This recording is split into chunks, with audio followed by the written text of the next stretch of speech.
নারীদের পোশাক কখনোই ধর্ষণ কাণ্ড ঘটায় না।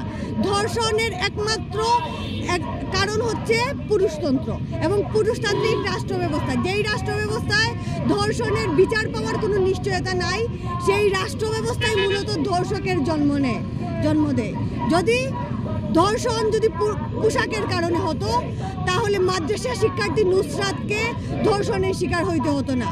হিজাব পরিহিত তরুণী তনুর লাশ ক্যান্টনমেন্টে পাওয়া যাইত না। 3 বছরের শিশু 8 বছরের শিশু ধর্ষণের শিকার পোশাকের কারণে হয় নাই। 68 বছরের বৃদ্ধা কখনো পোশাকের কারণে ধর্ষণের শিকার হয় না। এটা হইতেছে পুরুষের ক্ষমতার যে অন্যায় চর্চা, অন্যায্য চর্চা এবং রাষ্ট্রের মদত, সেই কারণেই ধর্ষণ হয়।